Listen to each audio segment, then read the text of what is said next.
Hello friends, confidence queen का episode 5 की शुरुआत करते हैं। तो शुरुआत में दिखाते हैं कि गुहू किसी के साथ होता है और जा रहा होता है। वो आदमी तेसु होता है और उसको जहन्नुम लेके जा रहा होता है।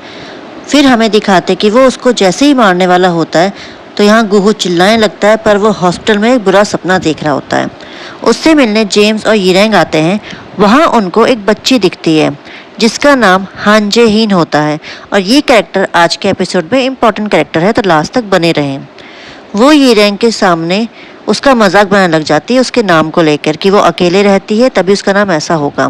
फिर वहाँ से वो ये सब कह के चली जाती है। वहाँ एक डॉक्टर आता है जो हॉस्पिटल का डायरेक्टर होता है और सर्जन होता है जिसका नाम होता है सियांग वो, जिसको देख के यिरेंग उस पर फिदा हो जाती है। गुहू से मिलने एक डॉक्टर आता है जो कि नींद में होता है, और उसको देख के साफ पता लगता है कि वो बहुत काम कर रहा होगा तभी वो इतनी नींद में है।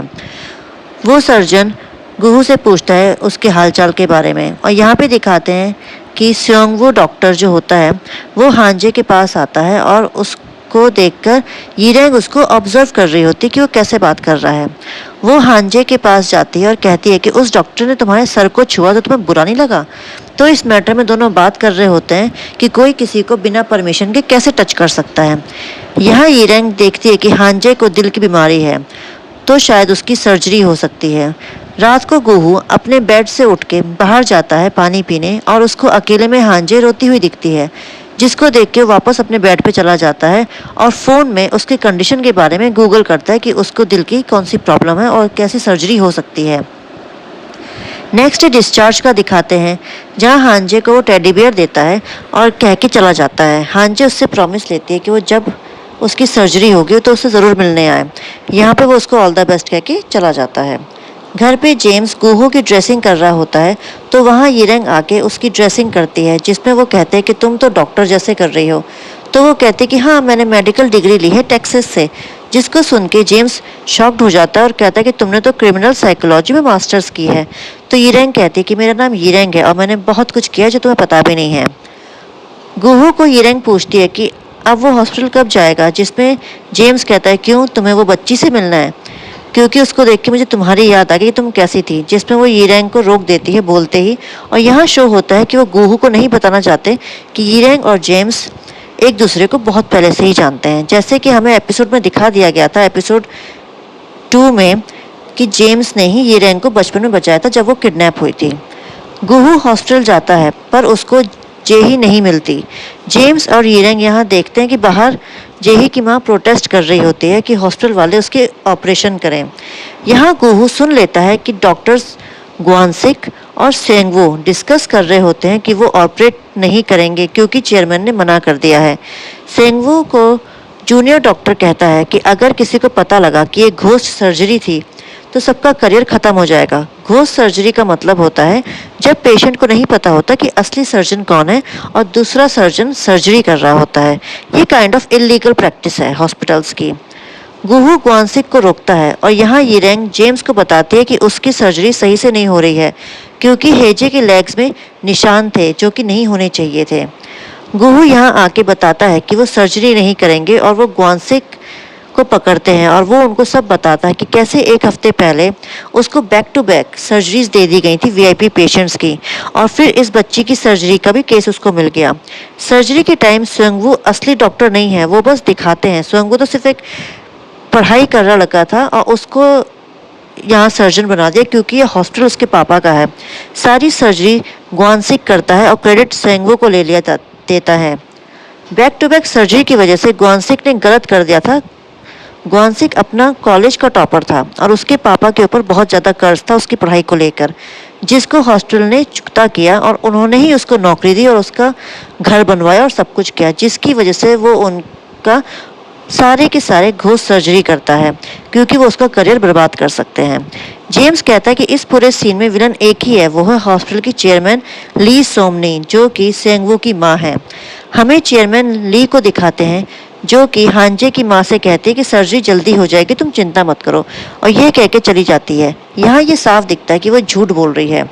हॉस्पिटल वाले अमीर लोगों को प्रायोरिटी देते हैं क्योंकि वो सर्जरी के लिए ऊपर से उनसे और पैसे मांगते हैं, जिससे हॉस्पिटल की आमदनी और अच्छी होती है, और यहाँ चेयरमैन ली ये सब करना बहुत अच्छे से जानती है।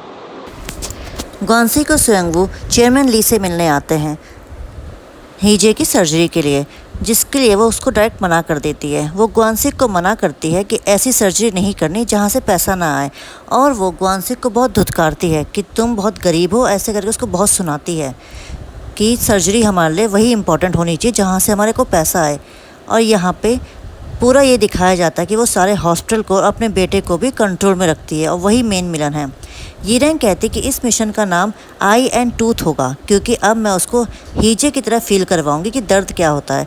सीन शिफ्ट होकर चेयरमैन ली को दिखाते कि वो शॉपिंग कर रही होती है और उसको एक बैग पसंद आता है, जिसको देने के लिए वो रिटेलर को मना कर देती है कि ये किसी और के लिए रिजर्व है। वो उसके साथ बदतमीज़ी करती है कि मैं प्रिविलेज कार्ड की हूँ, और यहाँ यीरेंग आके अपना कार्ड दिखाती है जो चेयरमैन ली से भी ऊपर का कार्ड होता है, और वो बैग लेके चली जाती है। चेयरमैन ली रिटेलर से पूछती है कि ये कौन है, जिसमें वो कहती है कि क्राउन मेंबर है।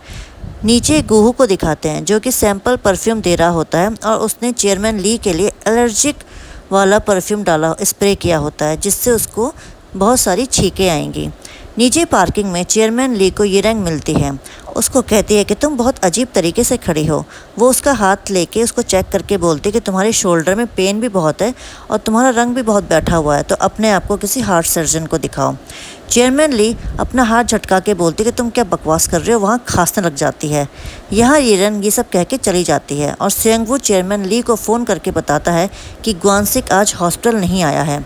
वो अपनी माँ को सुनाता है कि अगर वो नहीं आया तो क्या हुआ, जिसमें वो कहती है कि तुम मुझ पर इल्ज़ाम मत लगाओ, उसके घर जाके देखो और उसके पेरेंट्स को फ़ोन करो कि वो कहाँ हैं, और कुछ भी करके उसको वापस लेकर आओ।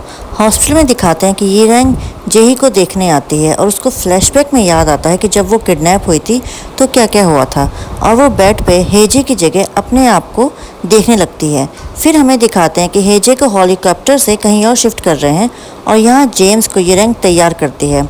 चेयरमैन ली अपने फ्रेंड्स के साथ होती है, और वहीं पर जेम्स आता है, जिसको देख के उसकी सारी दोस्त पगला जाती हैं कि कितना हैंडसम आदमी है। वो उसको कहती हैं कि ली, तुम्हें तो अपना पहला प्यार ही पसंद है, जो एक परफ्यूम एटमॉस ब्लैक नॉर लगाता था और तुम पागल हो जाती थी। यहाँ जेम्स सेम परफ्यूम लगाता है, जिसकी फ्रेगरेंस चेयरमैन ली की तरफ तक आती है, और वो उसको सूंघ के खुश हो जाती है। वो जेम्स को देखने लगती है, और ये परफ्यूम यीरेंग ने बनाया होता है। यहाँ स्वयंवू किसी को ग्वानसिक की डिटेल्स देता है कि वो उसको ढूंढ दे। चेयरमैन ली के रूम में एक बग लगा देते हैं कि उसकी सारी बातें सुनाई दें, और ये काम गुहू कर रहा होता है हॉस्पिटल में। वो चेयरमैन ली की कॉफ़ी में कुछ मिला देता है, और यहाँ पर दिखाते हैं कि वीआईपी लोग सर्जरी के लिए मना कर रहे होते हैं क्योंकि ग्वानसिक नहीं आया होता है, और उनको सर्जरी स्वयंवू से करवानी होती है। जैसे कि आपको पता है कि स्वयंवू का चेहरा है और ग्वानसिक काम करता है। वो कहती है कि हमें रिप्लेसमेंट चाहिए, और खांसने लग जाती है। वो किसी प्रोफेसर किम से मिलने जाती है, जिसको बताने के लिए कि उसे डॉक्टर्स चाहिए, और वहाँ जेम्स आता है, जिसको वो कोऑर्डिनेटर माँ कहते हैं। जेम्स वहाँ आके स्प्रे को चेयरमैन ली की तरफ करता है, और वो कह करके वो चला जाता है। चेयरमैन ली जाते हुए उनकी बातें सुनती है, जिससे उसको लगता है कि जेम्स वही कोऑर्डिनेटर है जो बहुत फेमस है और हॉस्पिटल्स में वीआईपी पेशेंट्स को लेकर आता है। वो अपने ड्राइवर से जेम्स का पीछा करने के लिए कहती है, और उससे मिलने एक बार में जाती है। वो उसको कहती है कि चेयरमैन जो तुम चाइना का लाना चाहते हो वो मेरे हॉस्पिटल में ले आओ। वो उसको पूछती है कि ये जो तुम परफ्यूम लगाते हो उसकी खुशबू कौन सी है, जिसमें वो कहता है कि ये एटमॉस ब्लैक नॉर है, और इस परफ्यूम के साथ साथ मेरी बहुत सारी यादें जुड़ी हुई हैं जो कि अच्छी नहीं हैं। ये सुन के चेयरमैन ली खुश हो जाती है। सीन शिफ्ट होकर हमें दिखाते हैं कि बहुत सारे आदमी हॉस्पिटल में आए होते हैं, और कोऑर्डिनेटर माँ चेयरमैन ली कौन से मिलवाता है। वो उसको बताता है कि ये चाइना का बहुत फेमस आदमी है और इसका काम एलिवेटर्स बनाने का है। वो चेयरमैन ली को अपनी जगह से टी लीव्स देता है और एक सोने का बना हुआ टोड गिफ्ट करता है, जिसको देख के वो बहुत खुश हो जाती है। जेम्स वहाँ बहुत सारे इंटरनेशनल पेशेंट्स लेके आता है, और बार में दोनों पार्टी कर रहे होते हैं, और बार टेंडर दोनों की ड्रिंक में कुछ मिला देता है क्योंकि वो भूल जाता है कि चेयरमैन ली का ग्लास कौन सा है। यहाँ जेम्स, जिसको हम कोऑर्डिनेटर माँ के नाम से बुलाएंगे, वो फ़ोन कॉल्स में बिजी होता है और रेचल का नाम लेता है। कि रेचल कोई एक डॉक्टर है जो हार्ट सर्जन है और बहुत फेमस है। वो रेचल के बारे में पूछती है कि वो उसे क्यों ढूंढना चाहता है, पेशेंट को वो हमारे यहाँ लेके आ सकता है, जिसमें कोएंडर माँ कहता है कि पेशेंट को रेचल ही चाहिए क्योंकि वो बेस्ट है। जेम्स को फील होता है कि उसकी ड्रिंक में भी कुछ मिलाया गया है और वो बारटेंडर को इशारा करता है। यहाँ दोनों के पेट में दर्द होता है और वहाँ से दोनों चले जाते हैं। चेयरमैन ली जेम्स को देख के खुश हो जाती है और नेक्स्ट डे हमें दोनों को गोल्फ खेलते हुए दिखाते हैं। चेयरमैन ली एक बोतल में कुछ पीती है और हमें यह फ्लैशबैक में दिखाते हैं कि जेम्स ने उसमें कुछ मिलाया होता है। उसके चेस्ट में अचानक दर्द होता है और वो उसको हॉस्पिटल लेके जाता है। सियोंग वो उसको देख के शॉक्ड हो जाता है कि उसकी माँ को क्या हुआ और यहाँ फिर जेम्स अपने ट्रक में जाके वहाँ से हैकिंग करता है कि हॉस्पिटल के सिस्टम्स में अलग रिपोर्ट्स आनी चाहिए। यहाँ पे दिखाते हैं कि सारे डॉक्टर्स बैठे होते हैं और जेम्स भी वहाँ बैठा होता है। चेयरमैन ली पूछती है कि उसको खांसी हो रही है और शोल्डर पेन होता है, जिसमें डॉक्टर कहते हैं कि उसके दिल में कोई प्रॉब्लम है और उसका अचानक ही और जल्दी सर्जरी होनी चाहिए, नहीं तो उसको हार्ट अटैक आ जाएगा या तो ब्रेन डैमेज हो जाएगा। वहाँ डॉक्टर्स मना कर देते हैं कि वो सर्जरी नहीं करेंगे। यहाँ पे उनको ये बहाना ही बनाना होता है जेम्स के सामने कि सेंगू के ऊपर बहुत सारा काम का बर्डन है तो वो सर्जरी नहीं कर सकता, क्योंकि यहाँ ग्वानसिक नहीं तो सर्जरी कौन करेगा। चेयरमैन ली कह देती है कि सेंगू का बिजी स्केड्यूल है, तो यहाँ जेम्स यीरेंग को मैसेज करता है कि चेयरमैन ली फंस गई। यहाँ यीरेंग और गुहू खुश हो जाते हैं और वो गुहू की तारीफ़ करती है और वो उसको बताती है कि मैंने ज़्यादा कुछ नहीं किया इस केस में, कि हमने बस एक दवाई मिलाई जिससे उसको बस खांसी हो और शोल्डर पेन उसको गोल्फ की वजह से होता है। सीन शिफ्ट होकर में सेंगू को दिखाते हैं कि वो रो रहा होता है कि कौन सर्जरी करेगा, मैं किसी और को बुलाता हूँ, जिसमें उसकी माँ मना कर देती है और रोने लगती है। सेंगू को मैसेज आता है कि ग्वानसिक मिल गया है, वो वहाँ से चला जाता है और यहाँ सीन शिफ्ट होकर ग्वानसिक को दिखाते हैं कि वो फिशिंग कर रहा होता है।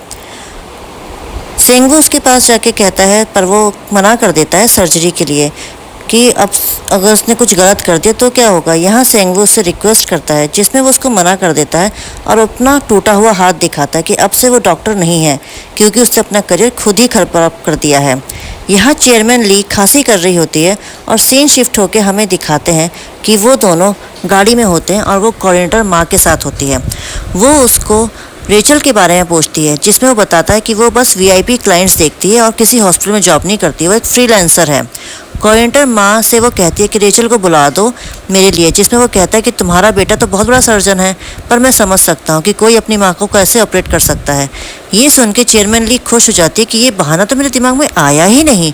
कोऑर्डिनेटर माँ कहता है कि रेचल की फ़ीस बहुत ज़्यादा है, जिसमें वो कहती है कि मैं गरीब नहीं हूँ, आई कैन पे। जिसमें वो उसको बोलने ही वाला होता है तभी उसको कॉल आ जाता है और गाड़ी से बाहर चला जाता है।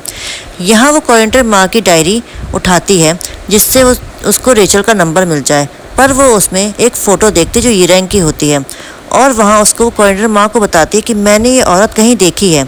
यहाँ हमें चेयरमैन ली और कोऑर्डिनेटर माँ को उस रिटेलर के पास दिखाते हैं कि वो रेचल का नंबर उनको दे रही होती है और पैसे ले रही होती है और वो उनसे ये कहती है कि रेचल को पता नहीं चलना चाहिए कि मैंने आपको उसका नंबर दिया है। कोऑर्डिनेटर माँ चेयरमैन ली से कहता है कि तुम चलने लायक हो, जिसमें चेयरमैन ली कहती है कि यहाँ मैं मरने वाली हूँ, अब मुझे कोई नहीं रोक सकता कहीं भी जाने के लिए। नेक्स्ट सीन में हमें दिखाते हैं कि दोनों कहीं जा रहे होते हैं और चेयरमैन ली को वो बहुत चलवाता है। यहाँ किसी माउंटेन में रेचल योगा कर रही होती है अपनी टीम के साथ। रेचल वहाँ चेयरमैन ली की रिपोर्ट्स देखती है और कहती है कि बहुत देर हो चुकी है, जिसमें चेयरमैन ली रोने लग जाती है, पर वो कहती है कि तुम्हारे लिए देर नहीं, यहाँ चेयरमैन जो ने आके अपनी बुकिंग पहले ही कर दी है।